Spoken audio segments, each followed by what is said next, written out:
Atos 6, de 1 a 7.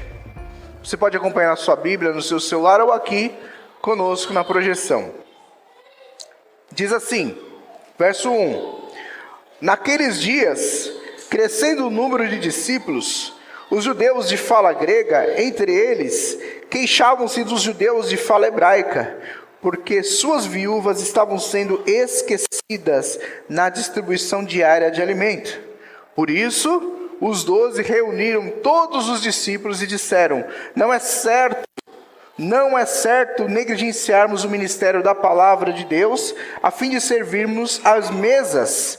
Irmãos, escolham entre vocês 7 homens de bom testemunho, preste atenção, de bom testemunho, cheios do Espírito e de sabedoria. Passaremos a eles essa tarefa e nos dedicaremos à oração e ao ministério da palavra.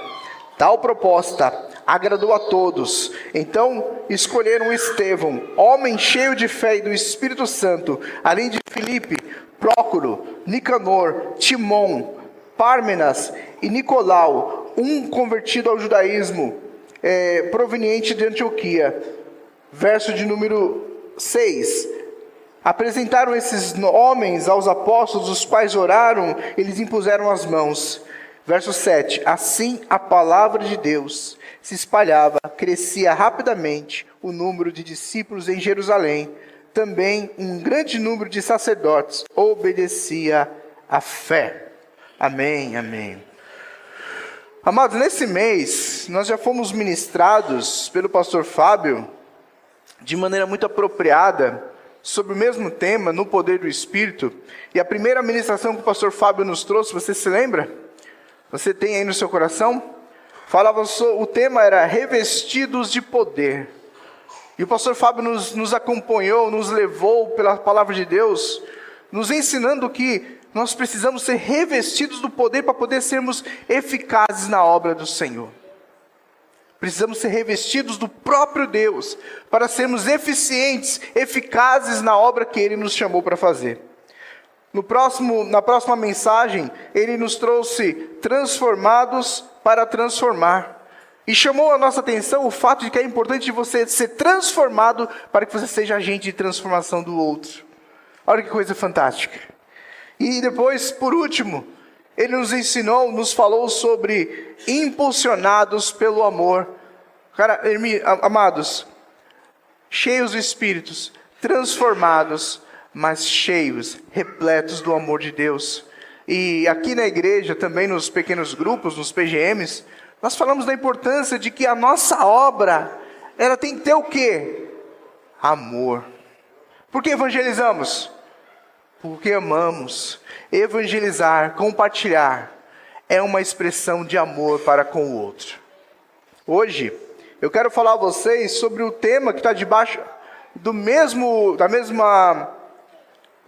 tema, né, no poder do Espírito. E o tema da minha mensagem hoje é a igreja em ação. A igreja em ação. Então, o texto que nós lemos aqui, é importante você observar o que está acontecendo aqui na igreja. Capítulo 6 de Atos, é importante você entender o que acontece para você entender a proposta. Então vamos lá.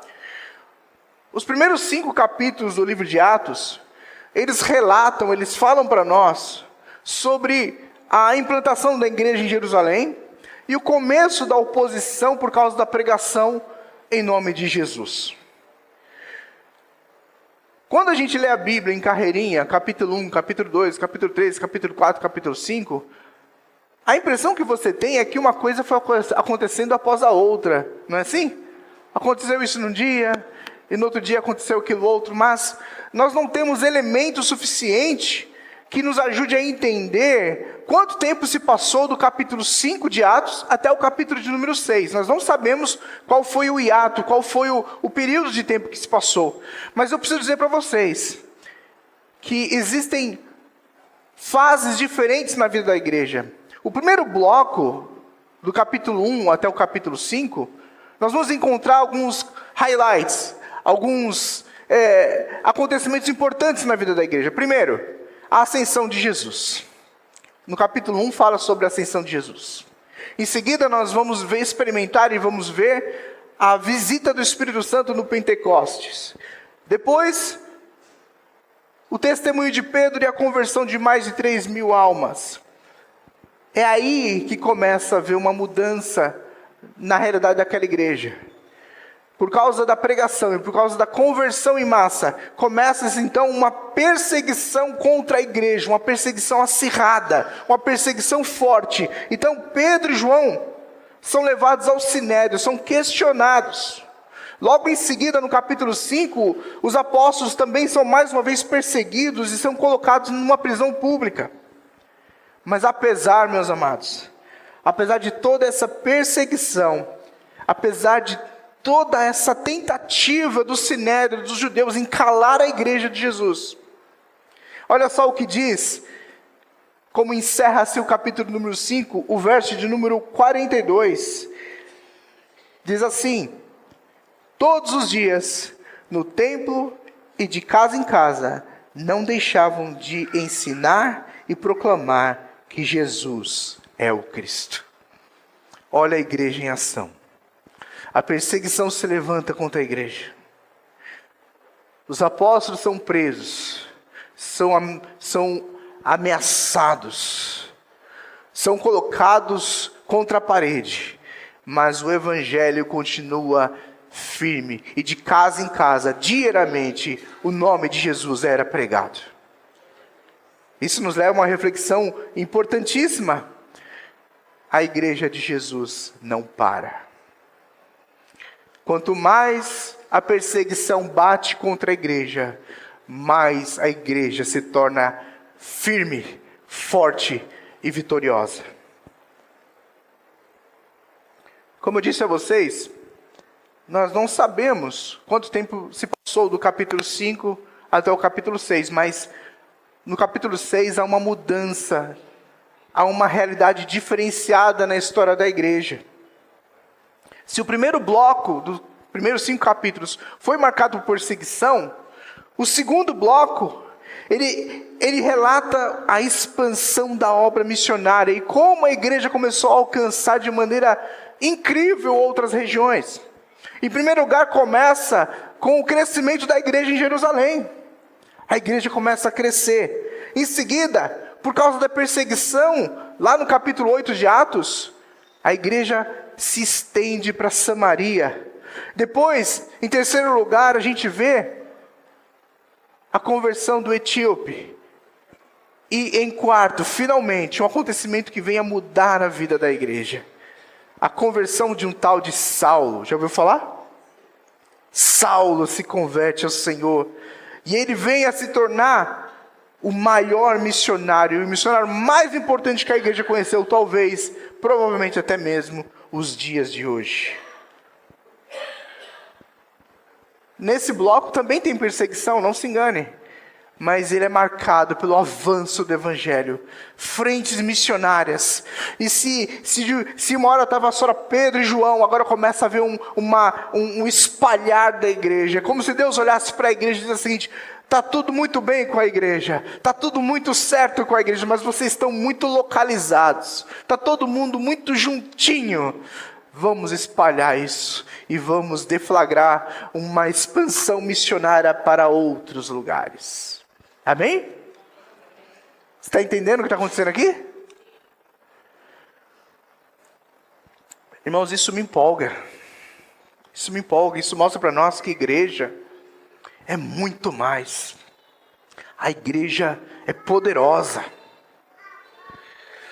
Agora, nem tudo são flores. Às vezes a gente almeja coisas e a gente quer tanto uma coisa, coisas boas e legítimas, mas elas trazem consigo algumas outras questões que a gente não pensava. Você já alguma vez quis alguma coisa, quis tanto uma coisa, e você, quando consegue, você fala: puxa, não tinha pensado no outro lado da moeda. Esse crescimento na igreja, ele trouxe consigo alguns problemas, porque o crescimento numérico de discípulos na igreja, na comunidade da fé, trouxe bênçãos, é claro que trouxe, mas nem tudo são flores.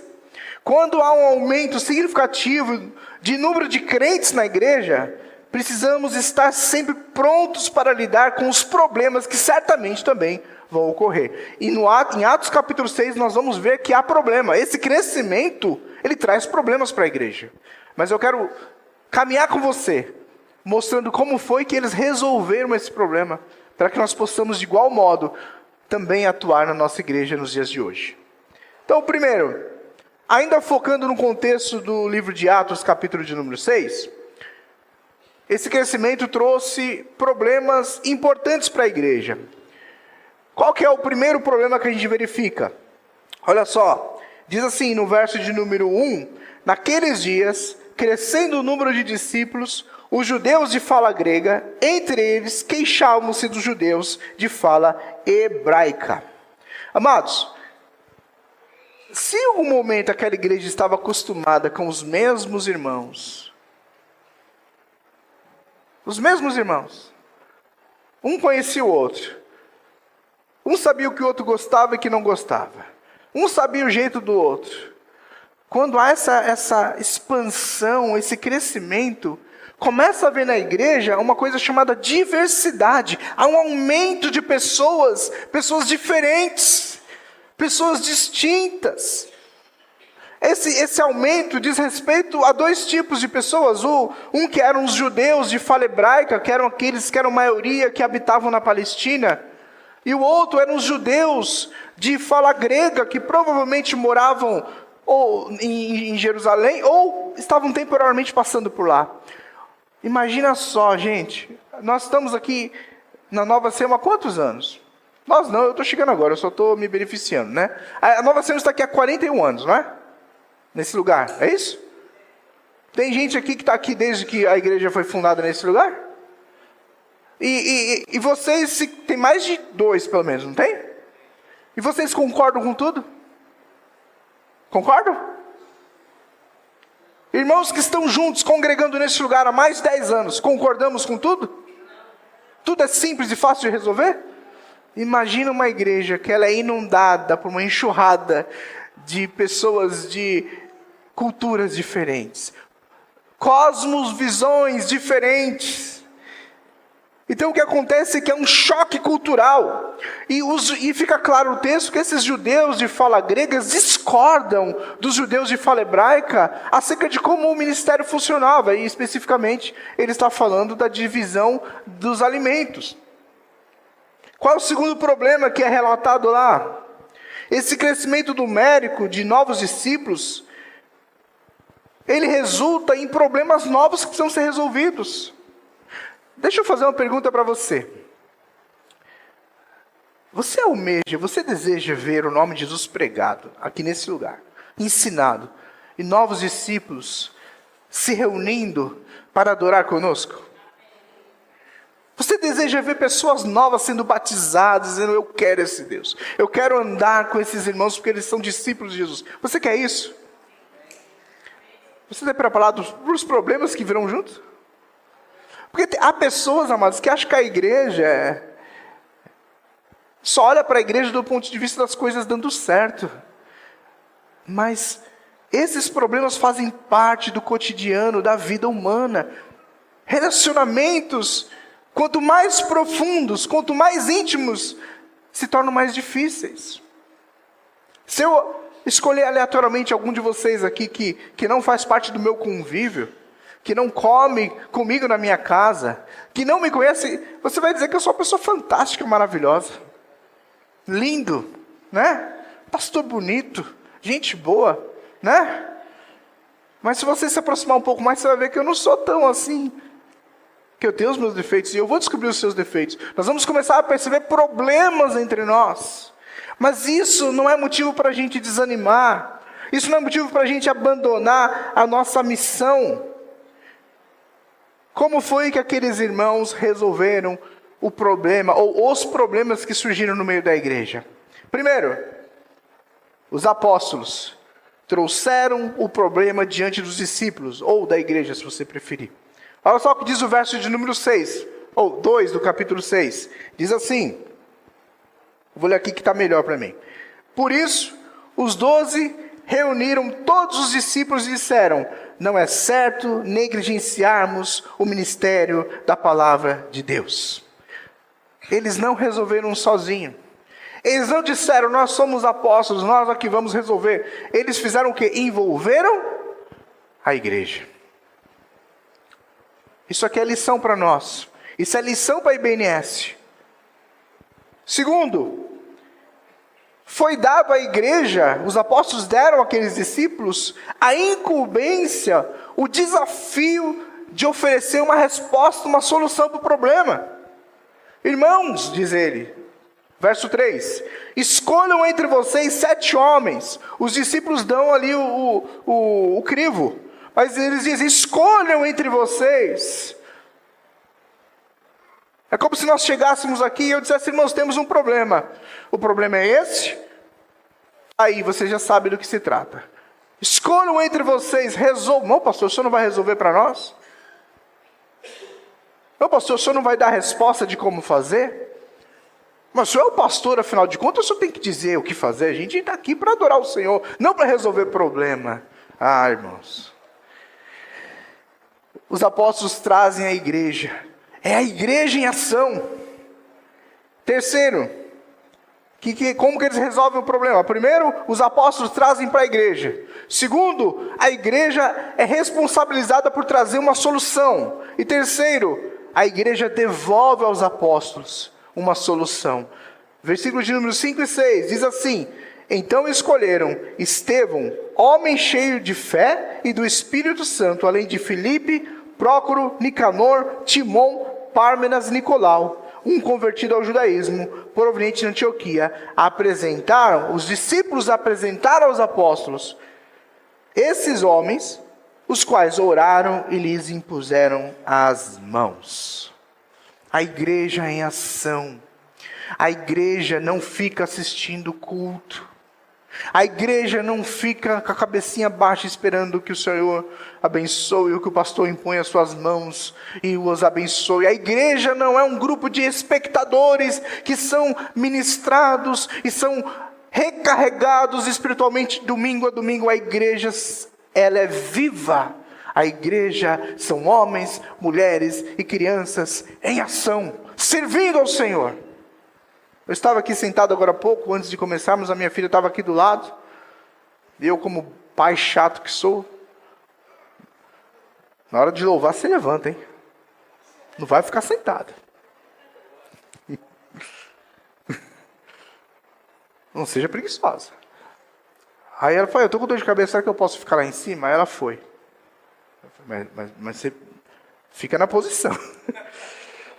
Aí ela me manda uma mensagem: pai, estão precisando de ajuda com as crianças. Será que eu decidi ajudar? Eu falei: você está indo servir ao Senhor. Você está servindo a Deus. Deus se alegra com a sua atitude. Glórias a Deus pelo que você está fazendo. Amém? Qual é a lição, qual é o desafio para nós enquanto igreja, amados? Diante da palavra. Nós somos expostos à palavra. Você entendeu o que eu falei aqui? E aí, o que a gente faz? Nossa, eu senti um arrepio, foi bom. Vou embora e esqueço tudo que falou. Não. Primeiro desafio. O crescimento da igreja traz consigo desafios. A igreja precisa estar pronta para essa responsabilidade. Senhor, nós estamos orando por um crescimento, por novos discípulos. E nós estamos ansiosos, desejosos por trabalhar em vida de famílias quebradas. Estamos ansiosos para ver o Evangelho transformando relacionamentos. Vai dar trabalho, vai ter gente ligando para a gente fora do horário do culto. Vai ter gente precisando de carona. Vai ter gente precisando de cesta básica. Vai ter marido brigando com mulher. Vai ter filho que não vai querer. Vai ter um monte de problema. Mas nós estamos aqui, Senhor. Manda chuva. Manda sua chuva, porque nós queremos ser sua igreja na vida de pessoas que estão destruídas. Você crê nisso? Mas não fique pensando que Deus vai mandar alguém para ficar sentado do seu lado, o Espírito Santo toca nela, ela é transformada sozinha, ela cresce, sozinha ela se converte. Um instrumento de Deus, para a transformação da igreja. Quando você chegar na sua casa, você olha no espelho e você diz: eis o instrumento de Deus. Eu, e você, e você, e você. Segunda coisa que nós devemos observar enquanto igreja. Presta atenção no que eu vou ler aqui para você, porque pode ser que eu tenha que ler mais de uma vez. Nem tudo que acontece na igreja diz respeito a todos, mas a todos é dado o cuidado da igreja.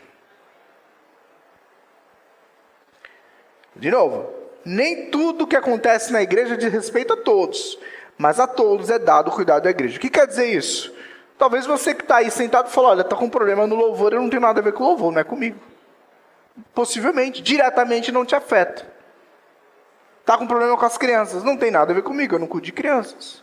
Está com problema lá em Baixinho de Fora, eu não vou para Baixinho de Fora, não tem nada a ver com isso. Então, talvez isso não esteja ligado diretamente a você.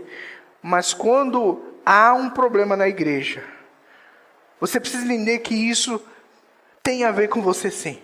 Porque quando for necessário a sua atuação, você não pode largar a mão do arado, virar as costas e dizer não é comigo. Tem a ver com você.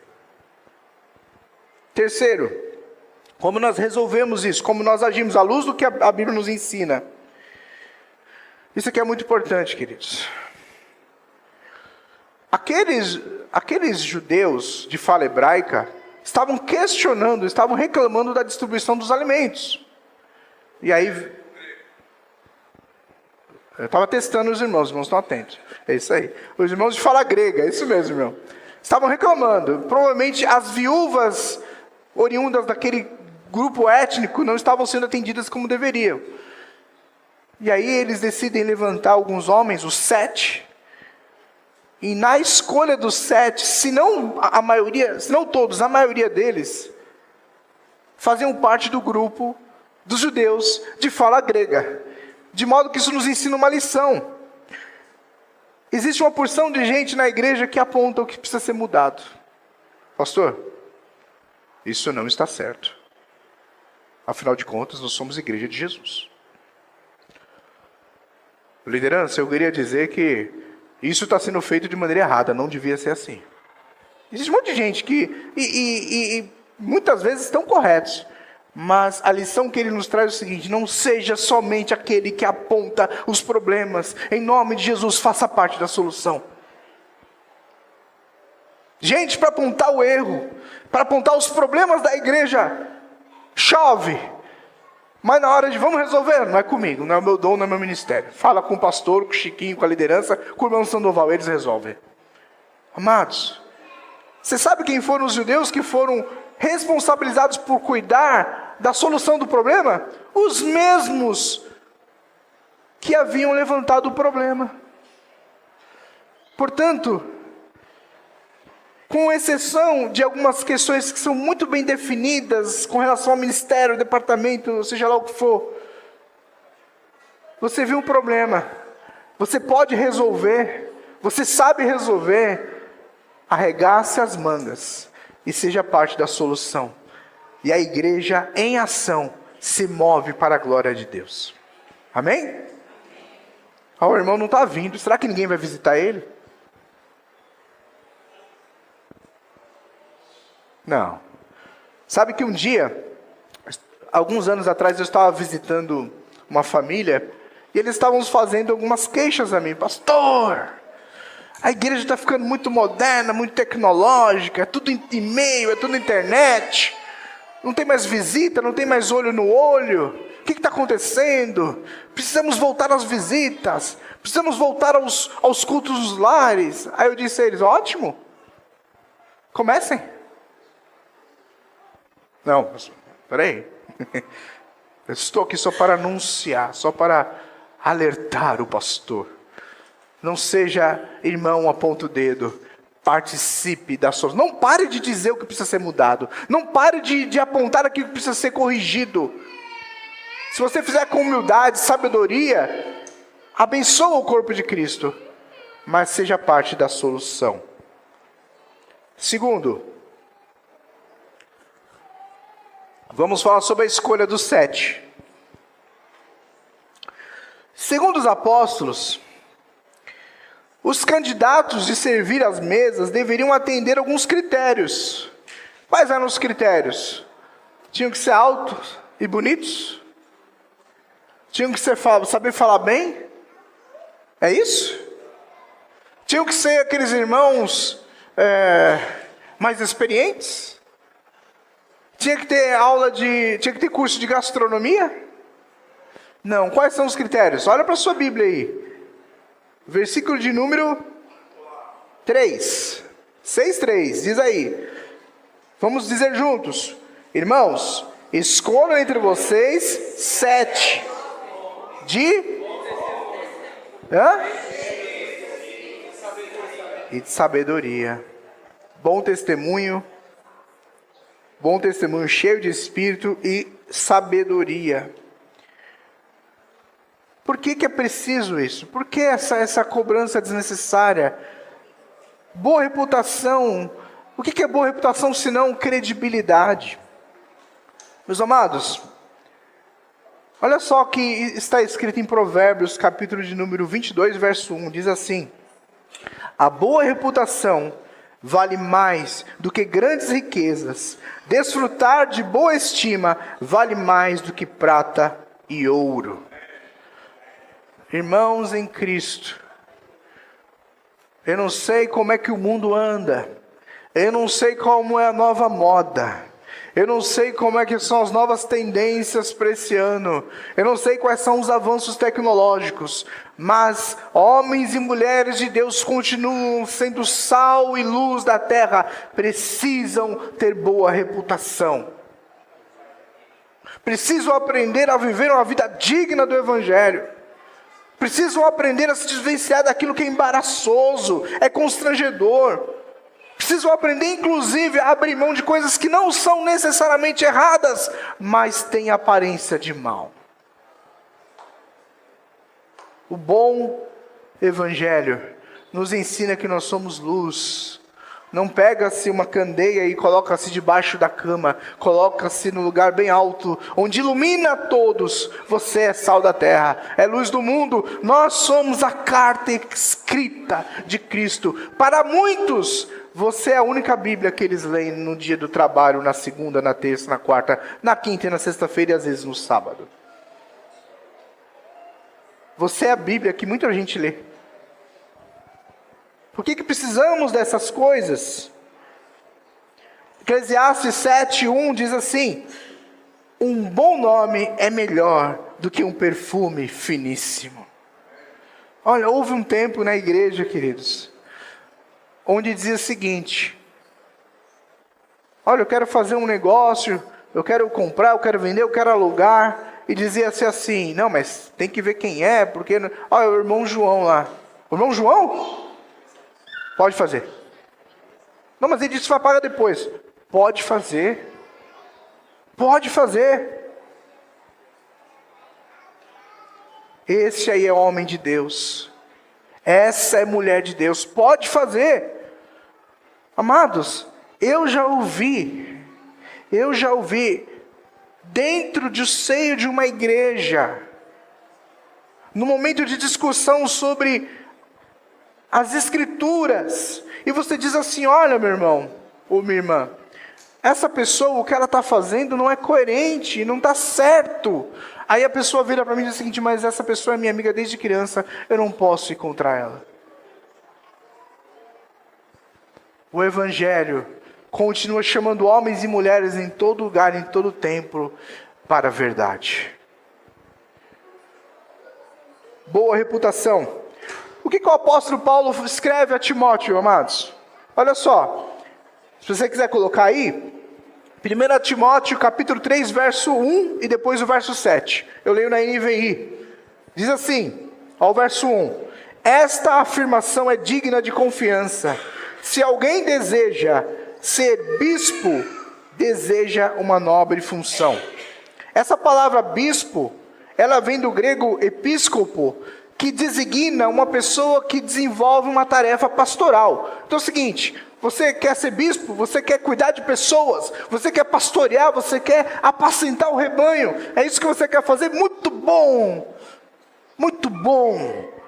Mas o verso 7 diz: também deve ter boa reputação perante os de fora. Por que boa reputação? O apóstolo responde: para que não caia em descrédito, nem em cilada do diabo. Boa reputação. Segundo, qual é o segundo critério? Ser cheio do Espírito. Mas isso é importante, gente. Olha lá, o irmão quer ajudar.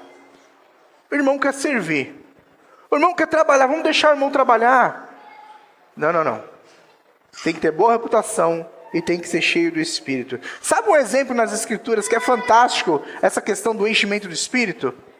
Lá em Números, quando Moisés vai ter um bate-papo com Deus, e ele está procurando um sucessor para continuar o seu ministério, a sua caminhada, está lá em Números, capítulo de número 27, o verso 15 a 18. Acompanha comigo o que diz. Moisés disse ao Senhor, que o Senhor, o Deus que a todos dá vida, designe um homem como líder dessa comunidade para conduzi-los em suas batalhas, para que a comunidade do Senhor não seja como ovelhas sem pastor. Senhor, precisamos de um sucessor, precisamos de alguém que vá guiar, para que o povo não fique sem ser apacentado. Aí olha só o que diz. Então o Senhor disse a Moisés, chamem José, filho de Naum, homem em quem está o Espírito, impõe as mãos sobre ele. Quem vai conduzir o povo? Quem vai continuar essa tarefa? Não é somente um líder, não é somente alguém que sabe desembanhar uma espada, não é só alguém que tem boa vontade, mas é alguém cheio do Espírito. Você quer servir na igreja? Olha aqui para mim, você quer servir na igreja? Olha a igreja em ação. Você quer ser usado por Deus na vida da igreja? Boa vontade não é suficiente. Você precisa de reputação.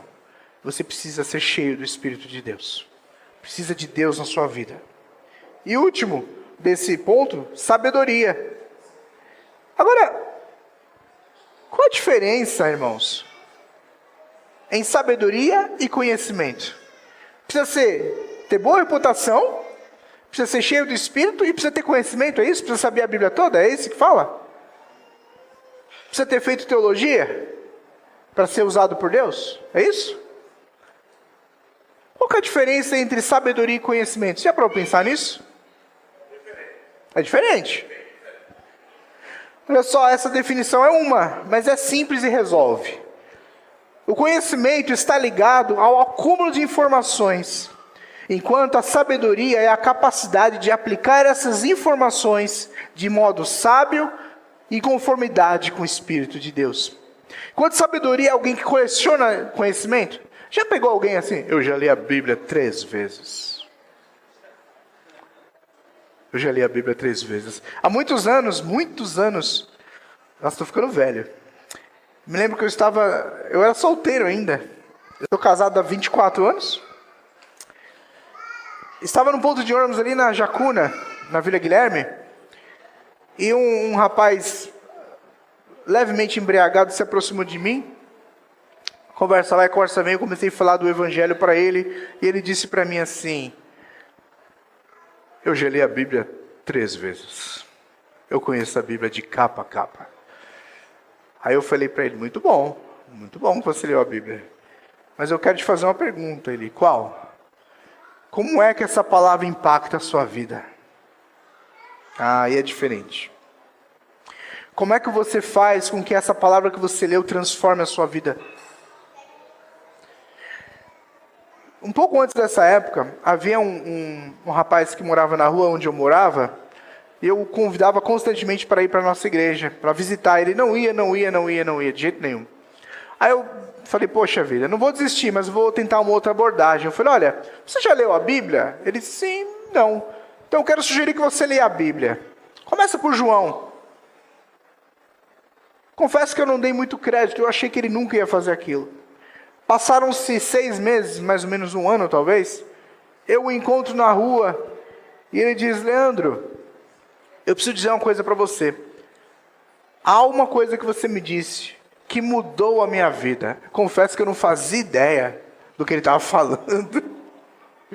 Eu mudei sua vida? Mudou. Aí eu disse: o que foi que eu disse para você? Não que eu tenha esquecido, só para reforçar. Você disse: leia a Bíblia. E desde o dia que eu comecei a ler essa palavra, eu comecei a mudar a minha vida. Não é só conhecimento, é sabedoria. E a sabedoria, queridos, você quer sabedoria? Quem quer ter sabedoria de Deus aqui na sua vida? Você quer? Você quer sabedoria? Onde é que você encontra sabedoria? Que livro você tem que ler? Meu amado, olha só, Tiago diz isso para nós, Tiago 1,5, se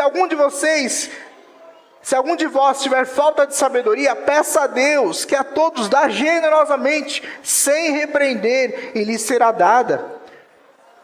Provérbios 1,7, na nova tradução da linguagem de hoje, fica muito legal esse texto, diz assim, Provérbios 1,7, para ser sábio, é preciso primeiro temer a Deus, o Senhor. Os tolos desprezam sabedoria e não querem aprender. Quer ser sábio? Comece a temer ao Senhor. Tema ao Senhor. E Ele fará de você um homem sábio, uma mulher sábia. Há muita gente querendo sabedoria, vendo vídeos no TikTok, vendo vídeos no YouTube. Mas eu vi um homem uma vez falando que a Bíblia é isso e a Bíblia é aquilo. Irmãos, eu também tenho redes sociais. Mas eu começo a ver as pessoas, você aprendeu errado. Este versículo não diz o que você quer dizer. Aí você, vou gastar um minuto ouvindo o que esse cara está falando. Fala, está falando besteira, não sabe o que está falando. Pega um texto, separa do contexto e quer trazer uma distorção do texto. A gente estuda, irmãos, para poder entender as Escrituras, que a palavra de Deus, de capa a capa, aponta para Jesus. Você entende a Bíblia através da própria Bíblia, precisa fazer às vezes uma análise exegética, fazer uma análise hermenêutica nos textos sagrados, conhecer a história de Israel, conhecer por que chegou aqui do jeito que chegou. Aí chega alguém, pinça um texto lá do seguinte, você entendeu errado, a Bíblia não diz isso. Você não precisa isso, você não precisa aquilo outro. Sabedoria. O que a gente faz com isso? Eu sempre gosto de trazer o que a gente faz com isso. Primeiro, o ministério do serviço é exigente, requer bom testemunho, enchimento do Espírito e sabedoria. Você só quer festa, só quer aparecer na foto? Abre uma conta no Facebook, está tudo certo. Lá ninguém vai cobrar isso de você. Você só quer aparecer, você só quer dizer, ver seu nome lá? Queridos, a vida nas redes sociais é linda, você faz o que você quiser, você é quem você quiser, você vive, você põe filtro. Amados, eu amo filtro, eu fico tão jovem nas fotos, fico tão lindo, a pele fica tão... Às vezes assim, eu tiro uma foto assim e eu falo assim, nossa, que filtro é esse? Não tem filtro nenhum não, eu que sou assim mesmo, é Jesus.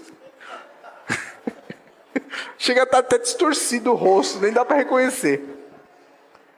Segundo, o que a gente faz? O ministério do serviço requer comprometimento. Não tem nada pior para um líder que deseja fazer uma tarefa com liderados que não se comprometem.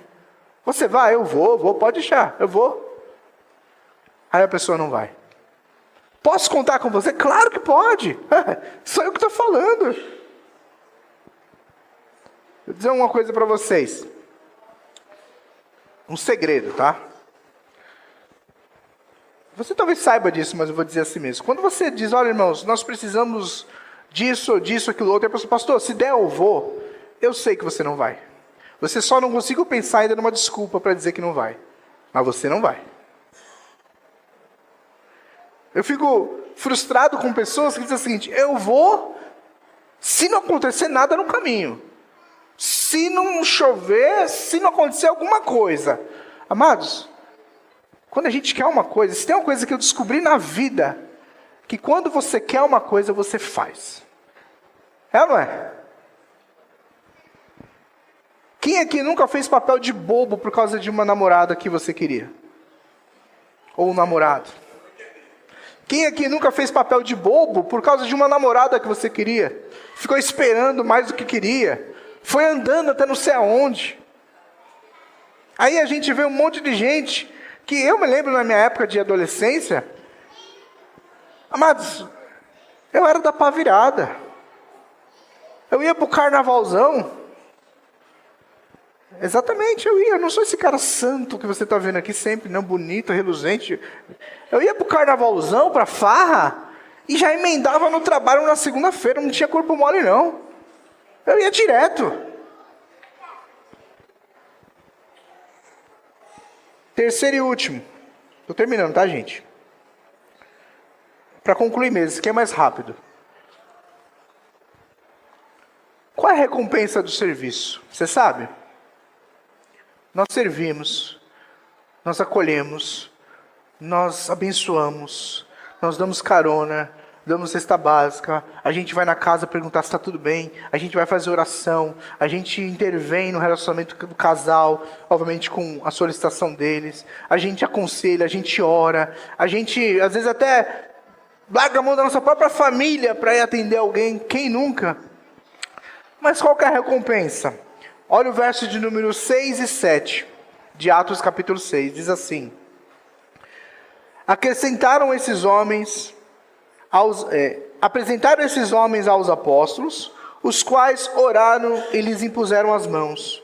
Assim, a palavra de Deus se espalhava, crescia rapidamente o número de discípulos em Jerusalém. Também um grande número de sacerdotes obedecia à fé. Amado, o serviço, quando ele é feito para o Senhor, pelo Senhor, no Espírito do Senhor, com o quebrantamento do Senhor, seja qual for, desde pregar até arrumar as mesas, até limpar a igreja, até fazer uma visita, cada um funcionando na sua posição, na sua ação, no seu dom. Quando nós fazemos isso, a palavra de Deus, ela é pregada, ela é semeada nos corações. Quando a igreja é apenas um teatro, quando a igreja é apenas um espetáculo, a música é boa, a palavra é boa, mas não fica muito tempo depois do culto não, que você vai começar a se decepcionar. Vai embora, enquanto você ainda tem a sua percepção preservada. Quando nós servimos, amados, o evangelho é pregado, igrejas são plantadas. Você sabe, segundo a palavra, o que é um homem sábio? Um homem sábio? O que faz um homem sábio? Sabedoria. Mas ele se ocupa em quê? Qual é a preocupação dele? O que ele faz? Coloca pra gente aí Provérbios 11:30. Olha lá, Provérbios 11:30. Dá para colocar aí, ó. O fruto da retidão é a árvore da vida, e sábio é aquele que salva pessoas. O homem que entende a importância de pregar o evangelho, de que fazer discípulos é um chamado de Deus para todos nós. Esse homem é sábio, ele entendeu do que se trata a igreja. Para que nós cantamos? Para adorar a Deus, porque Ele merece, é digno de toda honra, louvor e adoração, mas também para que homens e mulheres se rendam a Jesus. Por que nós pregamos? Para que homens e mulheres se rendam a Jesus. Por que nós temos escolinha dominical? Para homens e mulheres terem encontro com Jesus. Por que nós temos os pequenos grupos? Aquilo que o pastor tem dito insistentemente, intencionalmente, fazer discípulos. Eu vou encerrar com um texto do apóstolo Paulo, 1 Coríntios 12, de 6 a 11. Eu quero dizer para você que a igreja do Senhor Jesus está em ação. E você pode ter dois posicionamentos nessa igreja. Só dois. Ou você é alguém que assiste o que acontece aqui na igreja e fica, nossa, que legal. Puxa. Ou você participa do que acontece aqui. Onde é que você quer estar? Faz assim para mim, se você fala, eu quero participar do que acontece na vida da igreja. Eu não vou te chamar aqui à frente não, pode ficar tranquilo. Eu quero participar da vida da igreja. Eu quero ser usado por Deus. Eu quero ser instrumento de transformação na vida dos meus irmãos. Eu quero ser instrumento de edificação na vida da igreja. Eu não quero ser um esquenta-banco. Eu não preciso pregar, eu não preciso cantar. Eu quero, a partir daquilo que Deus me fez, me chamou, e ser instrumento de Deus. 1 Coríntios 12, de 6 a 11. Há diferentes formas de atuação, mas o Espírito de Deus, quem efetua tudo em nós, a cada um, porém, é dada a manifestação do Espírito, visando o bem comum. Pelo Espírito, a um é dada a palavra de sabedoria, e ao outro a palavra de conhecimento. Pelo mesmo Espírito, e ao outro a fé. Pelo mesmo Espírito, ao outro dons de cura. Pelo único Espírito, ao outro o poder de operar milagres, e ao outro profecia, e ao outro discernimento de espíritos, e ao outro variedade de línguas, e ao outro interpretação de línguas. Todas essas coisas, porém, são realizadas pelo mesmo e único Espírito, e Ele as distribui individualmente a cada um como quer. E eu encerro com esse último versículo. Ora, assim como o corpo é uma unidade, embora tenha muitos membros, e todos os membros, mesmo sendo muitos, formam um só corpo, assim também com respeito a Cristo. Nós somos a igreja de Jesus. Há muitos pés, mãos, dedos, cada um de nós é aquilo que Deus nos fez. Existem muitos dons aqui. Existem muitos dons aqui precisando ser colocados em prática. O seu dom não é igual ao do irmão que está do seu lado, mas é o dom que Deus te deu. E o dom é dado para a igreja, para que a igreja seja edificada.